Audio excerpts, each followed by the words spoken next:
Hello. As you know, for the past couple episodes, we've been covering drugs and homelessness, particularly focused on providing a historical analysis of how many of America's current open-air drug markets came to be. But what about the flip side of the coin? What doesn't get much coverage is places where all drugs, or even the consumption of alcohol, are outlawed, and prohibition is militantly enforced by a standing army of beach cops. Many of you, especially Philadelphians of Irish and Italian descent, may be aware of the gorgeous beach town of Ocean City, New Jersey, an all-American summer vacation town, which sports the #1 lowest crime rate in America. And it's been this way for over 100 years.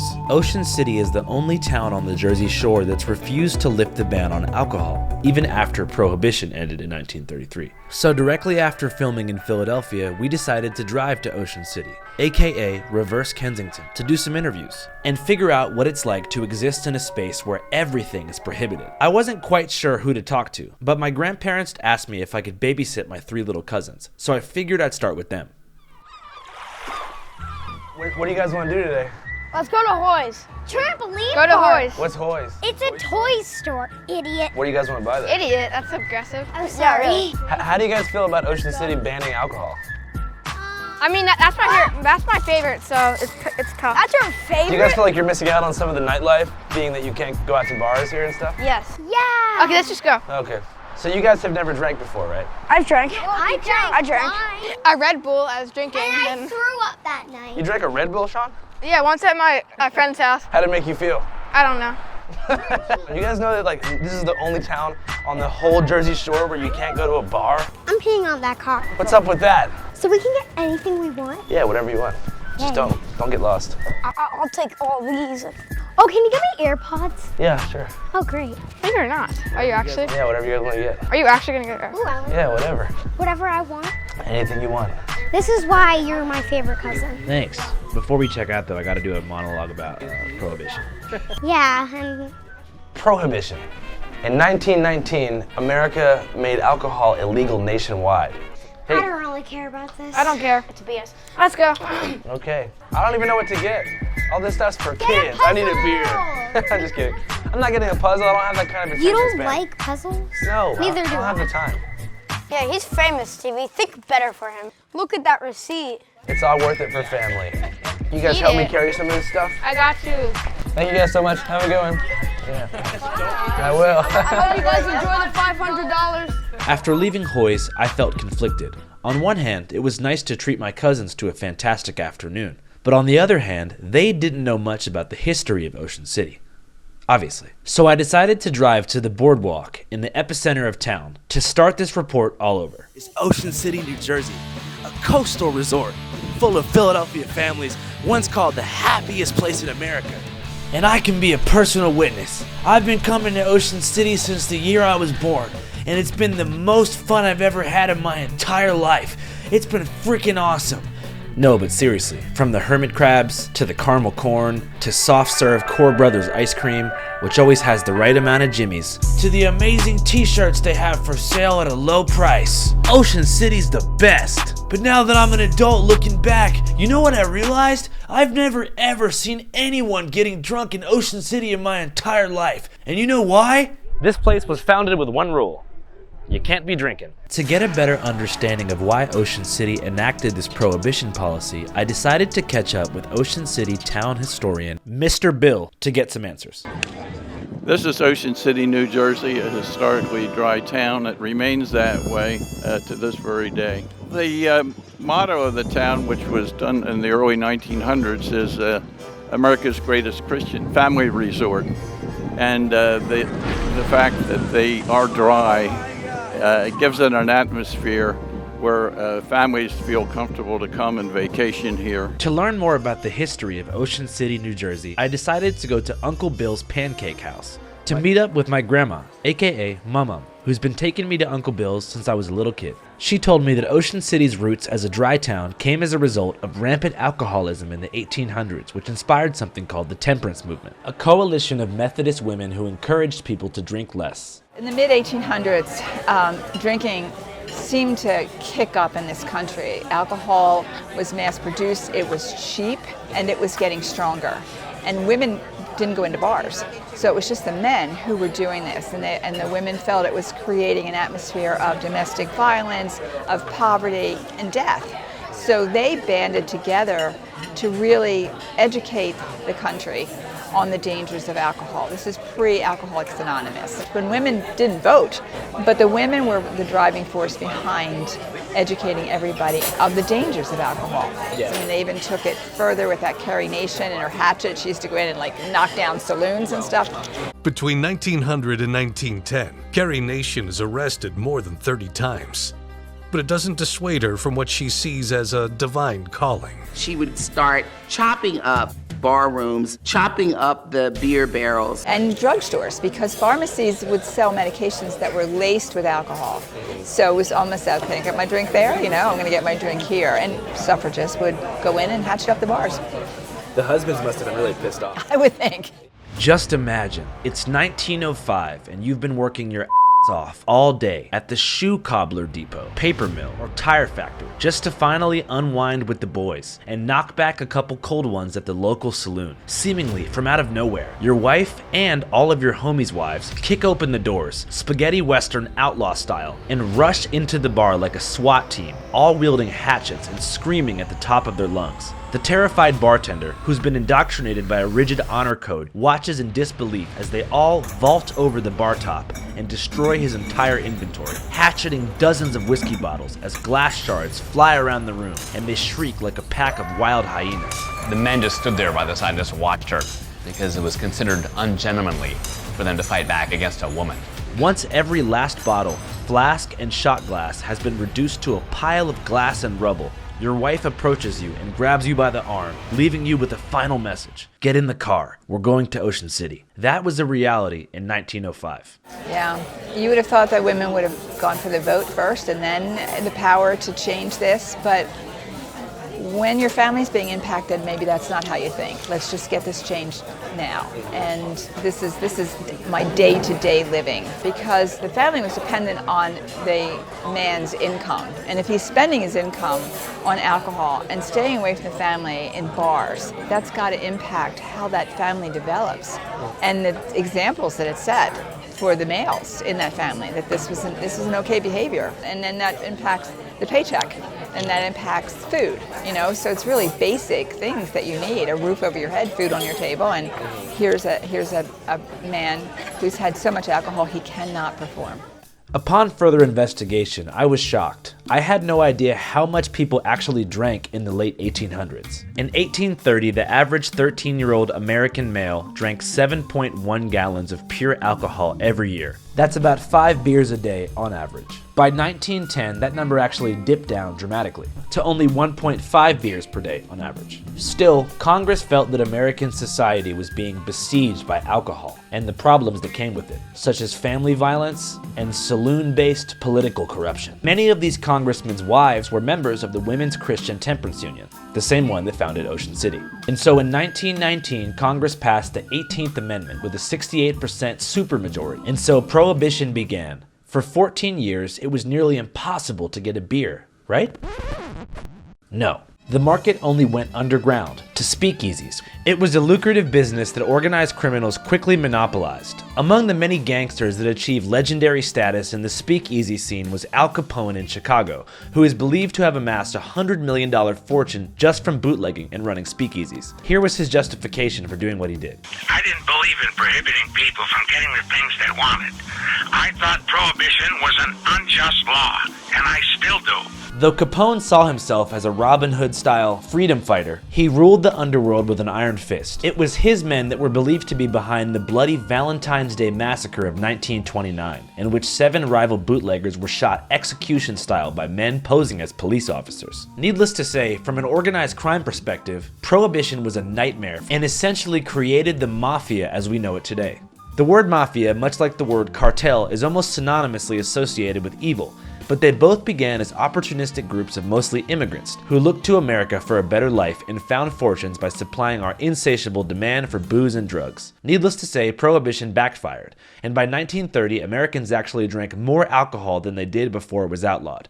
Not to mention, the stock market crashed abruptly in 1929. The Wall Street crash of 1929 was the trigger for economic collapse, and soon after, the Great Depression. After the Great Depression, the American economy was in desperate need of a new source of income. And so, a man named Franklin D. Roosevelt entered the presidential race and promised that if he won, he would lift prohibition forever. And within his first 30 days in office, he fulfilled that election promise. To the delight of drunkards across the country, President Roosevelt won the popular vote in every state except for Maine and Vermont. And on March 22, 1933, FDR signed the Beer and Wine Revenue Act, legalizing and federally taxing the sale of alcohol, but that shall not exceed a concentration of 3.5%.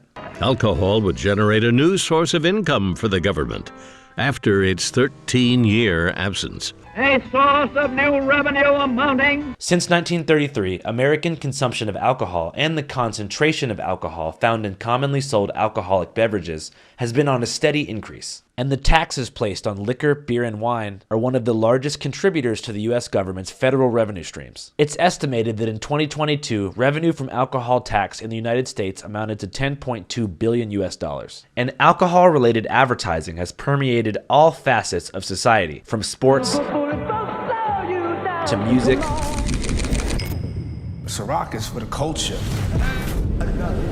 To higher education and beyond. Because we've spent quite a few of the past episodes discussing the adverse effects and deaths associated with drugs like fentanyl and tranq, I think it's important to mention that in 2023, alcohol killed more Americans than all illicit drugs combined. Last year alone, over 136,000 Americans died from alcohol-related deaths, whether it be physical poisoning, vehicular crashes, or something else. And more than 6% of American adults self-reported as alcoholics. In the state of Wisconsin, actually, it's reported that over 17% of adult males are alcoholics. National statistics show that on average, Wisconsinites have 634 drinks per year. That's nearly 150 extra drinks than the national average. It's safe to say that excessive alcohol use has taken a huge toll on our society and hurt our economy to the tune of billions, in terms of loss in workplace productivity, healthcare expenses, property damage, and of course, criminal justice expenses. Dad! Yet, we're programmed to treat binge drinking with a totally separate moral lens than, say, tranq injecting, which is strange because alcohol does far more collective damage. In fact, the moral compass is actually sort of reversed. For example, oftentimes when you see someone die from an illicit drug like fentanyl, heroin, or cocaine, or something that's federally illegal, people often blame the user. Oh, you knew what you were getting into. You shouldn't have injected or smoked that. Just stupidity. What would I do if someone offered me these drugs? I'd tell them to take a hike. However, when it's alcohol and someone dies from an accidental alcohol poisoning or something like that, the common response is, what a tragedy. That person drank way too much.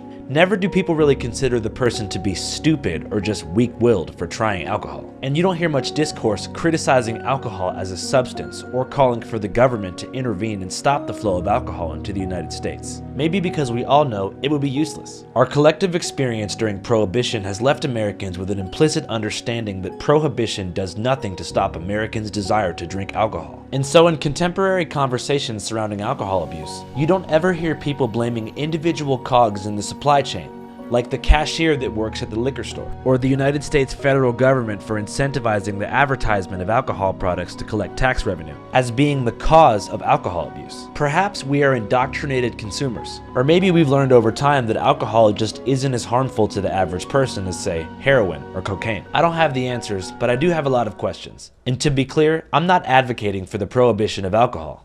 I just think it's interesting to examine the societal biases that we have toward drugs that are taxed, regulated, and promoted by corporations versus drugs that are federally illegal and sold on the black market. Anyways, with all this in mind, I think it's great that places like Ocean City exist. Because nothing, and I mean nothing, is better than family. I think it helps to promote it as a family town, and it's been that way since the town was established. So there have been referendums to try to make it not a dry town, but they're usually overwhelmingly defeated. I voted against it. Ocean City resident Bob Hutchinson thinks an ordinance permitting BYOB service in Ocean City restaurants will ruin the town. There's this town called Jersey Shore. I have a question. And I don't want schnookies here. Where's the beach? Let's go. She was being a nuisance. People like the consistency of knowing that it's dry when they get there. When did you first come to Ocean City? I've been coming here, I lived here as a child. I went to elementary school and then moved away and have come back 50 years with the family. So that they know no matter where they are, whether it's Seattle or California or Miami, they come to Ocean City for 1 week in the summer and we all get together. And now it's 2 weeks and this year was a month. So, how do you think that the town would look different if there was like bars and taverns?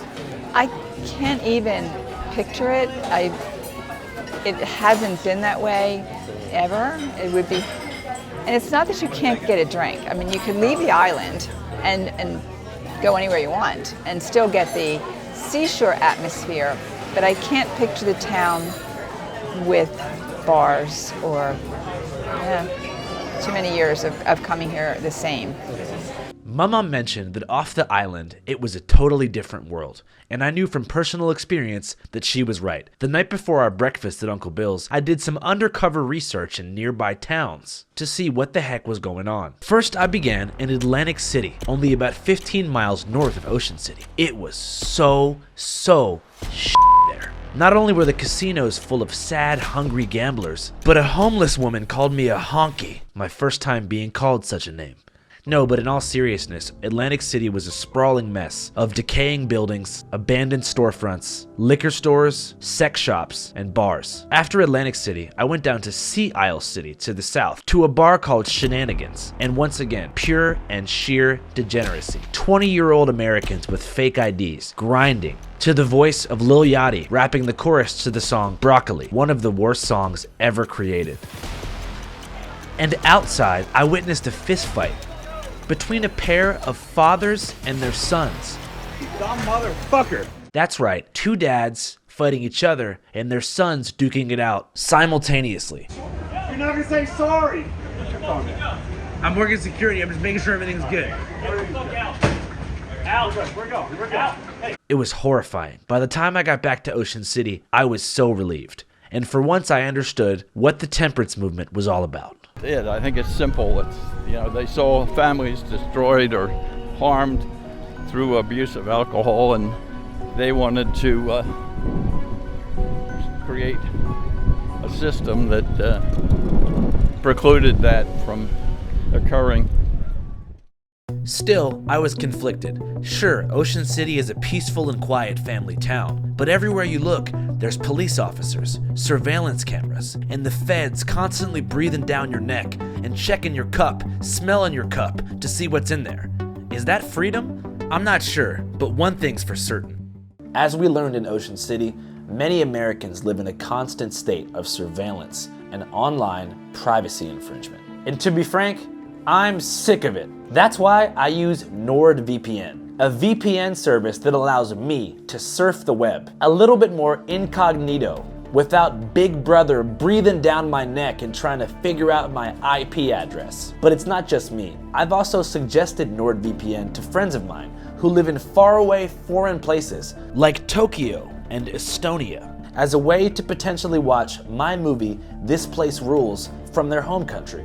You see, This Place Rules is available exclusively on American streaming services, particularly Max. So if you're not in the US of A, you're SOL, buddy. But with NordVPN, you can be an American in the online sense from anywhere on Earth. How about that? NordVPN, boom, you're in there. Boom, you're in there. However, NordVPN does cost money, as it should.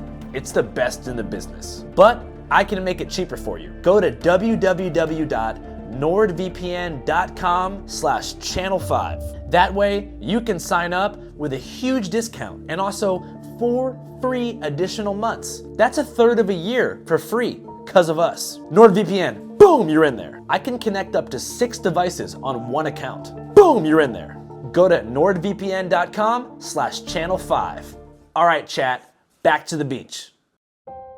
I started to wonder how dry Ocean City really was, and found a disturbing news article that cited 2022 data from the New Jersey Department of Public Health. suggesting that Ocean City, New Jersey was actually the most drunk town in the state. 23.3% of adults in Ocean City self-reported as alcoholics. I couldn't believe it. Temperance my ass. It seemed that beneath the veil of a Methodist utopia existed a sprawling underground world of booze, beer, and beyond. I quickly became struck with a new journalistic mission: to uncover the secret world of drinking in America's greatest Christian family resort. I began to peruse the boardwalk in search of an oracle who would bestow me with the truth. First, I spoke to some tweenagers, but they wouldn't tell me a goddamn thing, which makes sense given that I'm approaching narc age. Do you guys like drink and stuff like that? No, I've never, no. I don't know. How old are you guys? 13. Do any of your friends drink alcohol? No, none of us, because we're just not like that. Like, it's too young anyway.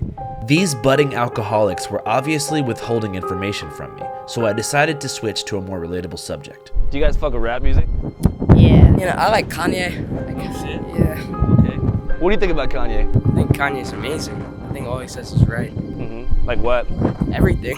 Yeah. All of it. I see good things about Hitler also. I like Kanye, okay? Shout out King Von. R.I.P. R.I.P. R.I.P. It's crazy. I thought he was lying in his music, but apparently everything was real. Every time they see me, I'm on go. In my lungs. I say that every time cause he got smoke. He's like the only rapper who actually like does it. What would you say if King Von was here today? I don't really want to mess with him. That would be crazy, but he's dead. What did you guys think about the Capitol riot? What is that? I feared that perhaps I was getting genuinely too old to have a conversation with 13-year-olds, so I decided to move on. I stumbled across an older gentleman on the boardwalk, sitting alone as if waiting to be interviewed, who once again propagandized me with the myth that Ocean City is a dry town. It does lend itself towards more of a family-friendly atmosphere, Methodist enclave. So that being said, things might get out of control if you add alcohol, and then of course the families don't want to be involved in that. I'm old enough to, you know, college breaks, we'd go to Daytona. Nothing better than Daytona Bike Week at the Cockaberry Campgrounds. Do you have any special talents? Hey, rubbing her, making her feel good. Which was a lot of fun, and it was a very long time ago, but things did after a while get out of control, especially at night. Fucking love it. Come here for 11 years. 11 goddamn years. And then if enough people get inebriated at the same time, there can be a lot of civic damage and a lot of consequences that nobody initially planned for. Civic damage? I know a paid actor when I see one. I began to feel like my mission was a lost cause. Then, in the 11th hour, I spotted a young shirtless teenager, possibly 18 or 19, drinking actively. He said he was drinking Don Q. Don Q? Oh yeah. But still wouldn't tell me where he got it from. It's a family town. You don't come here to drink unless you live here, but You do drink here? all the time, yeah. For years we've been coming here and getting shittered, and you got to do it all secretive. You got to just, I don't know, you can't really have any fun. If you want to go have fun, you got to go somewhere else. Fuck Ocean City. After interview upon interview with locals who proclaimed that Ocean City, New Jersey was some type of sober safe haven, I began to feel like I was being propagandized, North Korea tour guide style, by controlled mouthpieces of the temperance movement, who were attempting to generate positive PR for the town. At the end of my wits, I saw a shoeless, shirtless, draft dodger looking type of guy sitting at the men's bathroom on the boardwalk. So I decided to sit down, crisscross applesauce, and talk to him. He seemed like a straight shooter, a philosophical man, one who doesn't beat around the bush, but cut straight to the point. How do you feel about Ocean City being a dry town? Well, they have a very large liquor store right across the bridge in the other town. Directly across from Ocean City. Right, which would probably point to the fact that if people aren't allowed to drink, then they'll find other ways of doing it. So you feel like this prohibition thing is maybe just a smokescreen? A smokescreen for what? An underground drinking empire. Not necessarily. My point is that regardless of what the law says, if people are dead set on doing something, then typically they'll find a way to do it. It's good to respect the law to a certain point, but at the same time, laws are more of a representation of where the people are at in terms of their consciousness. And someone that refrains from drinking could be doing so for a good purpose. So it could be representing something good, but conversely, if someone wants to oppress other people and force them into adopting their beliefs, then it could be negative. So even the interpretation of a law can be based on the person's perspective, and it can be good in the same way that the application of it is good or bad. It's all about the individual. If people want to find a way to do something, typically they'll be able to do it. So it's not that prohibiting something makes it more attractive. It's that people are going to do what is in their intention regardless of what the law is for the most part. So it's not necessary to be too up in arms about whether a law is good or bad. It's more just about recognizing where the vibe is, where you want to be, and to try to gravitate towards something positive. Respect. Thanks, man. Have a good one. Appreciate you. I really appreciated this gentleman's honesty, but still, I felt like he was hiding something. I began to think back into the 1950s and 1960s, when all the songs were about the shore and the boardwalk, and then I remembered a specific song, Under the Boardwalk, and that's exactly where I found my first clue. 4.5% alcohol, vodka lemonade, right here under the boardwalk. Dry town my ass. Fucking look at this. In our next episode, Ocean City Nights will attempt to infiltrate the secret world of binge drinking in Ocean City, first beginning across the bridge at Super Liquors, then going to the Ocean City Boardwalk at 9:30 p.m. My name's Andrew Callahan, and you're watching Party Pooper. What are you doing? Are you drinking beer?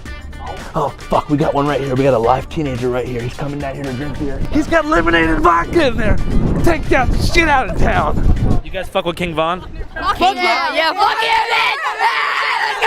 That King Von in this bitch! To get an early look at our episode, Ocean City Nights, go to our Patreon, www.patreon.com/channel5. As many of you know, we are completely independent and crowdfunded 100% by your monthly contributions. Thanks so much. Channel 5 Live Worldwide, Hollywood and Vine. Fuck the authority, Channel 5 News. Channel 55. We don't fuck with custers. And 5 is the best number. Okay, I'm really excited. We have 3 big announcements to make. I'm so excited, I don't know which announcement to start with. But let's start with the first announcement. Channel 5 is now hiring. That's right, we're looking for new correspondents. And maybe, just maybe, it could be you. But I gotta tell you, our application process is a bit unorthodox. In an ideal world, we just would put an email, and you could just email your resume to that email address.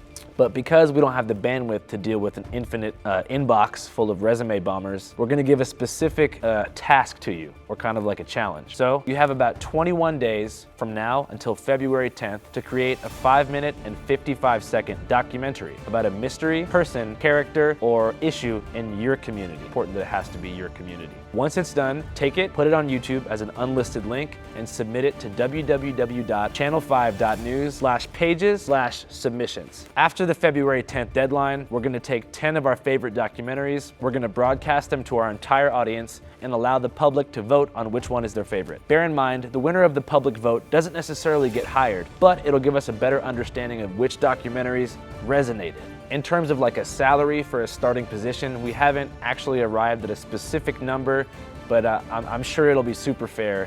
And just so you don't feel like you're being incentivized for no reason, for all the 10 documentaries that we choose to feature, we will give you 100% of the YouTube ad revenue and monetization associated with your video being broadcast. So if you got some time and you want to be a Channel 5 correspondent, go film something. I'm excited to check it out. All right, guys, announcement 2 that I'm so excited about. Channel 5 with Andrew Callahan is also gonna become Canal 5 con Andrés Callahan. You guessed it, we're launching a Spanish translation channel. That means new content filmed in Latin America, and also all the Channel 5 classic videos overdubbed by me, and hopefully some other people. If right now you go to the link in the description, you'll see the link to the Canal 5 channel. Click on that, give it a follow, and once you give it a follow, you'll see that we posted our first ever video. It's basically the old video, Miami Beach Spring Break, but this time it's Vacaciones de Primavera in Miami Beach. Vacaciones de Primavera! Yo encanto cerveza. Cerveza y drogas blancas. Y también chicas blancas, pero no discrimino. Sí, no discriminamos. Mi nombre es Brian y yo soy muy loco. Pregúntame. ¿Qué es la historia más loca de tu vida? Una vez me bebí 32 cervezas y vomité en todo mi cuarto. Stephanie, dame un seltzer. Ya no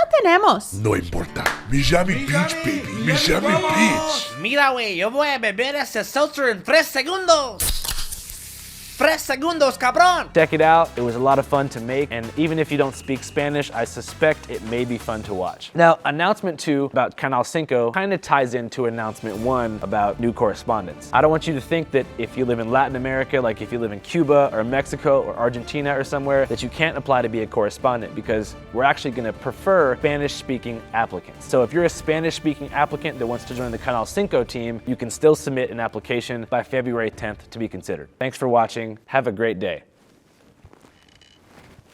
Channel 5 Live Worldwide, Hollywood and Vine. Fuck the authority, Channel 5 News. Channel 55. We don't fuck with custers. And 5 is the best number.